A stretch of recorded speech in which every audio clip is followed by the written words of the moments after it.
وہ مجھے عمر خیام کہتے ہیں۔ کچھ مجھے شاعر جانتے ہیں، کچھ مجھے فلسفی سمجھتے ہیں، اور کچھ مجھے صرف رباعیات کے الفاظ میں قید کر دیتے ہیں۔ مگر میری اصل پہچان الفاظ سے آگے ہے۔ میں صرف شاعر نہیں تھا، میں ایک سائنسدان، ریاضی دان اور فلکیات کا مسافر تھا۔ میں نے وقت کو ماپا، دنوں کو ترتیب دیا، موسموں کو سمجھا، اور ایک کیلنڈر بنایا جسے آج بھی جلالی کیلنڈر کے نام سے جانا جاتا ہے۔ اتنا درست کہ صدیوں بعد جب یورپ نے گریگورین کیلنڈر بنایا تو وہ بھی میری ترتیب کو نہیں پکڑ سکا۔ میرا کیلنڈر سال کے دنوں کو اتنی باریکی سے بیان کرتا ہے کہ 1000 سال گزرنے پر بھی صرف ایک دن کی خطا رہ جاتی ہے، جبکہ گریگورین کیلنڈر میں یہ خطا جلدی ظاہر ہو جاتی ہے۔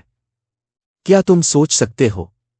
یہ کمال 11 صدی میں کیا گیا تھا۔ ریاضی میں نے وہ دروازے کھولے جو وقت کے ساتھ علم کے چراغ بن گئے۔ میں نے کیوبک مساواتوں کا حل تلاش کیا اور جیومیٹری کو استعمال کر کے مشکل سوالات کو سلجھایا۔ میں نے ریاضی کو صرف تجارت اور گنتی کا آلہ نہیں سمجھا، بلکہ اسے کائنات کو سمجھنے کی زبان بنایا۔ میں نے دکھایا کہ کس طرح اعداد ہماری زمین اور آسمان کو جوڑ سکتے ہیں۔ صدیوں بعد نیوٹن نے جب قوانین حرکت اور کشش ثقل کی وضاحت کی تو لوگ اسے عظیم کہا۔ مگر یاد رکھو، میں نے اپنی تحریروں میں وہ بنیاد رکھ دی تھی جس پر یہ عمارت کھڑی ہوئی۔ اور آسمان؟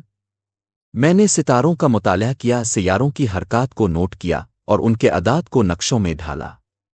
میں نے وقت کے بہاؤ کو اعداد میں باندھا اور فلکیاتی جدولیں تیار کیں جنہوں نے نہ صرف نمازوں اور روزوں کے اوقات طے کیے بلکہ سفر کرنے والوں، تاجروں اور سلطنتوں کے حکمرانوں کو رہنمائی بھی دی۔ آج جب تم فلکیات کے جدید آلات دیکھتے ہو تو سوچو، یہ سب اسی روشنی کا تسلسل ہے جو صدیوں پہلے میں نے روشن کی تھی۔ یورپ میں گریگورین کیلنڈر کو سراہا گیا، نیوٹن کو فزکس کا بانی کہا گیا، اور ستاروں کے نقشے مغربی سائنس کے کارنامے سمجھے گئے۔ مگر سچ یہ ہے کہ میں ان راستوں پر صدیوں پہلے چل چکا تھا۔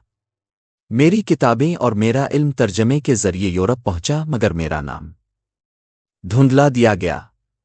لوگوں نے علم تو اپنایا مگر دینے والے کو بھلا دیا۔ لیکن میں تمہیں شکایت نہیں سناتا۔ علم چراغ ہے۔ چراغ یہ نہیں دیکھتا کہ اس کی روشنی کہاں تک جاتی ہے، کون اس سے فائدہ اٹھاتا ہے یا کون اس کا ذکر کرتا ہے۔ میں نے چراغ جلایا تھا، باقی دنیا نے اسے آگے بڑھایا۔ یہی علم کی امانت ہے۔ اور میرا تمہارے لیے پیغام یہ ہے، اگر تم علم حاصل کرو تو اسے اپنے نام کے لیے قید نہ کرو۔ علم کو روشنی کی طرح بانٹو تاکہ آنے والی نسلیں اس سے فائدہ اٹھائیں۔